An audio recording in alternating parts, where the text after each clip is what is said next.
Extra दे दिए।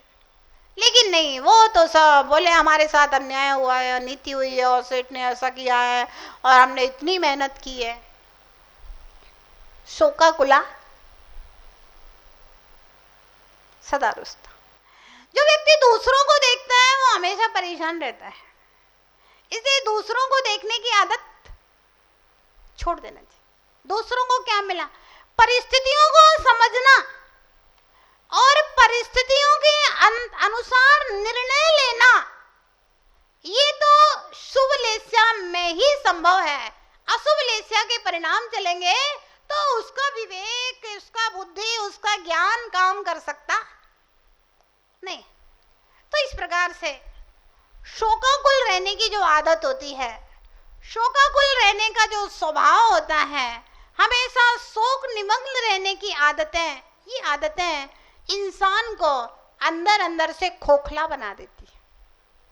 जैसे गेहूं होता है ना, गेहूं, उसमें अंदर अंदर घुन लग जाता है, बाहर से पूरा सजा दिखता रहता है और अंदर अंदर अंदर अंदर वह घुन का कीड़ा पूरे गेहूं को खा लेता है। चावल होता है उसमें घुन लग जाता है, अनाज में किसी में भी घुन लग जाता है। तो ऐसे ही जिसको शोकाकुल और रुष्ट नाराज रहने की आदत रहती है ना, तो वो अंदर अंदर में उनके घुन लग जाता है और उनकी शक्तियां अंदर अंदर में कमजोर होती जाती हैं धीमे धीमे करके। और जो लोग प्रसन्न होते हैं, खुश रहते हैं, कभी ऐसा मत सोचा करो हम जितना करते हैं उसका फल हमें नहीं मिलता है। कभी भी ऐसा मत सोचना हम इतना सारा करते हैं फिर भी हमें यश नहीं मिलता है। सबसे बड़ी समस्या आज के आदमी की यही है। दो तीन चीजें हैं जो ज्योतिषी लोग बड़े अच्छे से जानते हैं। आदमी का हाथ देखेंगे तो कहेंगे आप जितना श्रम करते हैं उतना फल नहीं मिलता है। व्यक्ति कहेगा हाँ बिल्कुल सही। बोले आप जितना दूसरों के लिए परोपकार करते हैं आपको उतना यश नहीं मिलता। आज आपका इतना यश होना चाहिए लेकिन यश नहीं मिलता है आपको। आदमी कहेगा बिल्कुल सही है। औरत होगी तो उसको बोलेंगे कि आपके पति ने अभी आपको पहचान नहीं पाया है ना, और आपके पति ने आपको पहचान नहीं पाया है। अगर वो आपको कोऑपरेट करे तो आप बहुत आगे बढ़ सकते थे। तो महिला गई हाँ बिल्कुल सही है। जनरल बातें हैं ये सब। महिलाओं तो कभी ये महसूस नहीं होता मेरा पति मुझे पहचान सकता है कि मेरा पति मुझे इतना जितना इज्जत सम्मान मिलना चाहिए उतना देता है। कितना भी दो फिर भी कम है। संतुष्टि कहाँ है। कापोत लिस्या है, शोकाकुला सदा रुष्टा, हमेशा नाराज ही रहेगी है ना। तो पति होगा तो अभी आपकी पत्नी आपको कोऑपरेट नहीं करती है ना। अगर ये आपको कोऑपरेट करे, आपको प्रोत्साहित करे तो आप तो अभी तक कितने आगे बढ़ गए होते। तो ये सब छोटी मोटी बातें हैं, आदमी को पागल बनाने वाली बातें हैं। कह दो जनरल बातें हैं, किसी से भी कह दो कहेगा हाँ बिल्कुल ठीक है। आपको यश नहीं मिल पा रहा है जितना यश मिलना चाहिए तो आदमी कहेगा हाँ बिल्कुल सही, मुझे यश नहीं मिलता है, मैं इतना करता हूँ इतना करता हूँ इतना करता हूँ फिर भी मुझे यश नहीं मिलता है। तो अपने कुटुंब परिवार के लिए बहुत करते हो फिर भी तुम्हें कोई पूछता नहीं है। तो वो कहेगा हाँ बिल्कुल ठीक है। ध्यान रखना, हम अच्छा कर्म कर रहे हैं ना, अच्छे अच्छे कर्म करो और दूसरे से सम्मान की अपेक्षा अपने ही मन में प्रसन्न होकर के अपना सम्मान कर लो। हाँ, खुश रहोगे हमेशा। अच्छा कर्म करके सोचो मैंने पुण्य कर्म किया है, बढ़िया काम किया है, मुझे तो भगवान सब देख रहा है। दुनिया देखे ना देखे, दुनिया सराहे ना सराहे, भगवान के केवल ज्ञान में तो सब झलक रहा है ना अच्छा बुरा। जब तीन लोग की त्रिकालवर्ती सारी चीजें झलक रही हैं केवल ज्ञान में, तो क्या मेरा अच्छा सोच, मेरा अच्छा कर्म नहीं झलक रहा है? वो भी तो झलक रहा। अच्छा कर्म करके अपने आप में खुश रहो, परोपकार करके अपने आप में खुश रहो, अच्छा व्यवहार करके अपने आप में खुश रहो। कोई बुरा भी करे फिर भी हम उसके साथ में अच्छा करें। इतना अपने अंदर शक्ति और सामर्थ्य पैदा करो, इतना अपने आप में आत्मबल, अपने आप में मनोबल पैदा करो। और ये मनोबल तभी पैदा होगा जब आपका सोच सकारात्मक बनेगा, और उस सकारात्मक सोच में आपके भाव फिर कापोतलेस्या में नहीं रहेंगे, आपके भाव पीतलेस्या की ओर बढ़ जाए। सोचो, कभी शोक में मुझे रहना ही नहीं है, मुझे परेशान कभी रहना ही नहीं है, रोना है ही नहीं है, नाराज किसी से होना ही नहीं है, ना नाराज किसी को करना है, सबसे खुश रहना है, सबको खुश रहना रखना है। ऐसा सोच करके आगे बढ़ेगा तो निश्चित रूप से बहुत आगे बढ़ जाएगा। और शोका कुल होकर के बैठा रहेगा, हर किसी से नाराज होकर के बैठा रहेगा, गुस्सा होकर के बैठा रहेगा, तो हमेशा अपने जीवन पथ पर पीछे की ओर उसका रास्ता बढ़ेगा। भव्यात्माओं, इस पृथ्वी के ऊपर कुछ संत ऐसे हुए जिनके कारण से श्रमण संस्कृति जिंदा है। ये संत श्रमण संस्कृति के गौरव हैं, श्रमणों के लिए प्रेरणा स्रोत हैं। आचार्य कुंद कुंद के समय सार, प्रवचन सार के जीवंत साधक हैं, नियम सार के अटल नियमों को निभाने वाले साधक हुए। यद्यपि यह संसार एक रंगमंच है और इस पर नए नए कलाकार, नेता आते हैं, अभिनेता आते हैं और अपना अभिनय दिखा करके चले जाते हैं, लेकिन कुछ महापुरुष इस प्रकार के होते हैं, वो अपने जीवन में कुछ हट करके करते हैं और इसलिए उनके जीवन की घटनाएं उनको बार बार याद किया जाता है। सदियां और सहस्राब्दियां बीत जाती हैं, फिर भी हम उनकी उन घटनाओं को याद करते हैं।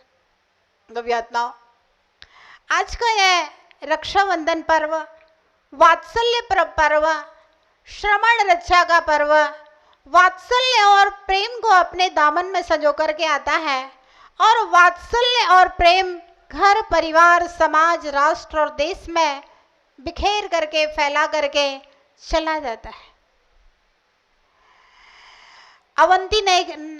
अवंती देश, उज्जैनी नगरी, जय वर्मा वहां का राजा, श्रीमती उसकी महारानी, बलि, नमुची, प्रहलाद और बृहस्पति, 4 महामंत्री।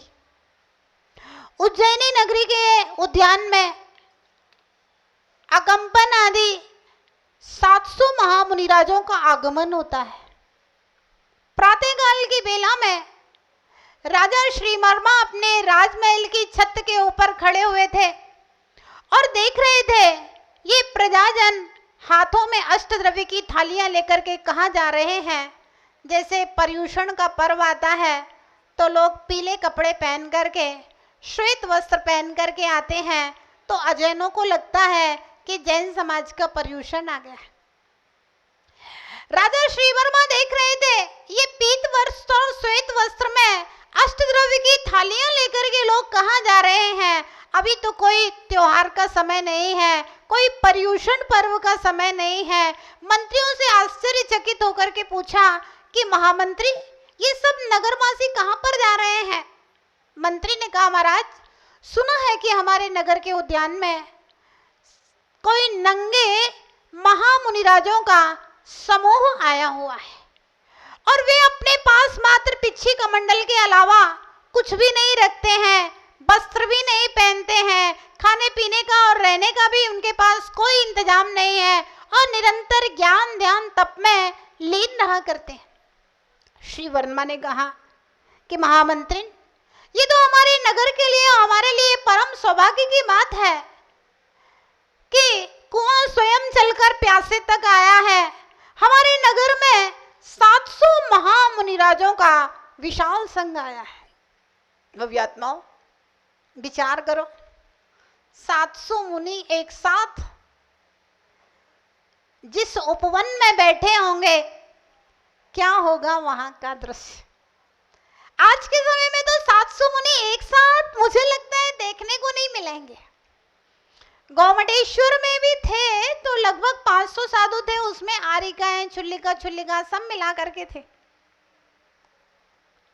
700 महामुनि एक साथ एक स्थान पर जहां विराजमान हो, तो वहां पर कैसा अलौकिक दृश्य है। क्या उन महामुनिराजों के त्याग और तपस्या की वर्गणाएं पूरे नगर को प्रेरणा बन जाती होंगी। राजा ने कहा, महामंत्रिन, हम लोग भी मुनिराज के दर्शन के लिए जाएंगे और पूरे नगर में यह घोषणा करवा दी जाए कि जो भी व्यक्ति मुनिराजों के दर्शन पूजन के लिए जाना चाहते हैं, चौका आदि लगाना चाहते हैं, सबके लिए महाराज की आज्ञा है। महाराज के साथ जो चलना चाहते हैं महाराज के साथ, अन्यथा अकेले भी जाना चाहते हैं अपने परिवार के साथ, तो राजा की आज्ञा है। मंत्री कहते हैं, महाराज, इन नंगे सावनों के पास क्या रखा हुआ है? और ये सब ढोंगी है, पाखंडी है, लोगों को पागल बनाने का काम करते हैं। और आप राजा जैसे विभूति से भूषित, और आप वहां जाकर के क्या करेंगे? राजा कहता है कि मैंने जो कहा वह सुनो, हमारी तैयारी करवाओ, मुनिराजों के दर्शन के लिए जाना है। और राजा आगे आगे चलता है मुनिराज के दर्शन के लिए। तो पीछे पीछे मंत्रियों को तो मन हो या नहीं हो, सेवक को स्वामी के पीछे पीछे चलना, यही सेवक का कर्तव्य है। मंत्री पीछे पीछे चलते हैं।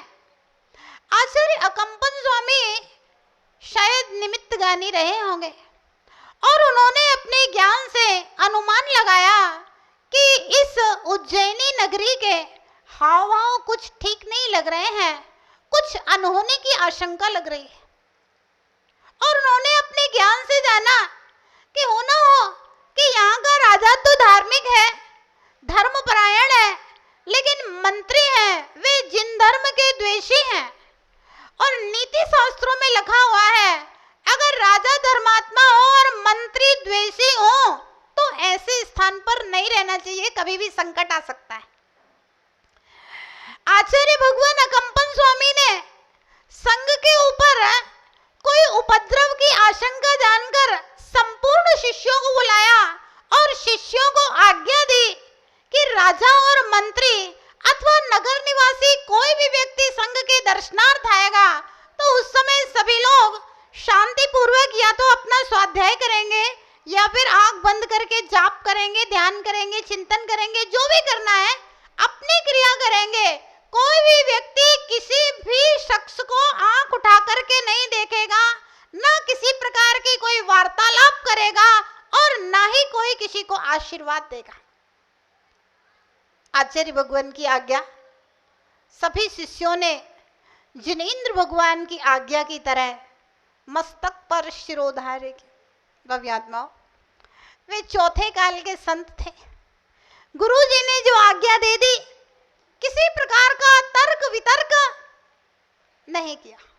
उस समय के पुत्र हुआ करते थे, जो पिता ने आज्ञा दे दी मान ली।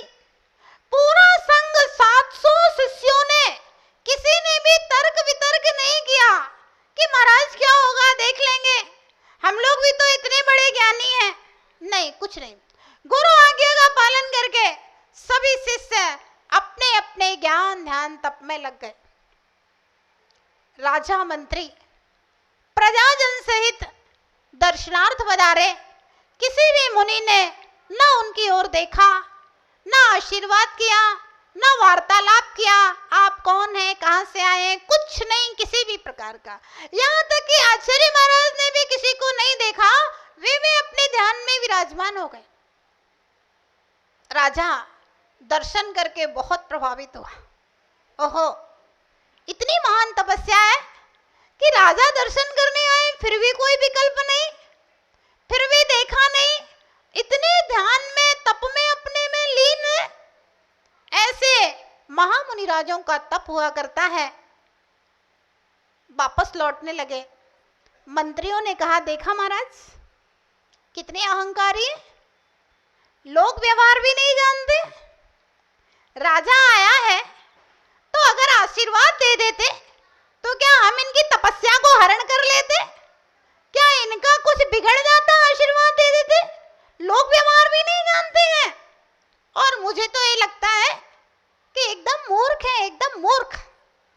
क्योंकि अगर मूर्खों को विद्वानों विद्वत्ता दिखलाना हो तो सबसे बढ़िया होता है मौनम सर्वत्र साधनम, मौन धारण कर लेना चाहिए। मंत्रियों ने एक उदाहरण सुनाया राजा को, बोले महाराज एक राजकुमार था एकदम मूर्ख और उसको कोई भी पसंद नहीं करता था। राजकुमार का जो महामंत्री था वह एक राजकुमारी को देखने के लिए गया, राजकुमार को साथ लेके आया। राजकुमार बहुत सुंदर था लेकिन था मूर्ख। महामंत्री ने कहा राजकुमार एक बात ध्यान रखना कि राजकुमारी को देखने के लिए जाएंगे, जो भी वार्तालाप होगी वो मैं कर लूंगा, आपको कुछ भी नहीं बोलना है। हाँ, अगर वो कोई प्रश्न करे तो बस तुम एक पहले प्रश्न के उत्तर में पहली उंगली, एक उंगली, दूसरे प्रश्न के उत्तर में 2 उंगलियां और तीसरे प्रश्न के उत्तर में 3 उंगलियां दिखा देना। ठीक है। राजकुमार मंत्री के साथ में जाता है और वह लड़की वहां जाते ही पूछती है कि संसार में जानने योग्य क्या है। राजकुमार मंत्री के सिखाए अनुसार फिर वह लड़की दूसरा सवाल करती है कि परमात्मा कितने होते हैं। राजकुमार मंत्री के सिखाए अनुसार फिर वह लड़की तीसरा प्रश्न करती है कि संसार में कल्याणकारी क्या है। राजकुमार मंत्री के सिखाए अनुसार 3 उंगलियां दिखा। राजकुमारी कहता है मंत्री क्या आपका राजकुमार गूंगा है अथवा बुद्धू है। महामंत्री कहता है राजकुमारी जी ना तो राजकुमार गूंगा है और ना ही मूर्ख और बुद्धू है। बात यह है कि जो बहुत विद्वान और समझदार लोग होते हैं, अगर इशारे में बात हो जाए तो व्यर्थ में शब्दों को अपव्यय करने की क्या आवश्यकता है। आप भी समझदार हैं। आपने सवाल पूछा राजकुमार से पहला कि संसार में जानने योग्य क्या है, तो उन्होंने एक उंगली बता करके इशारा कर दिया कि संसार में अगर जानने योग्य कोई वस्तु है तो वह एकमात्र आत्मा है। आपका दूसरा सवाल था कि परमात्मा कितने होते हैं, तो राजकुमार ने 2 उंगलियों से संकेत किया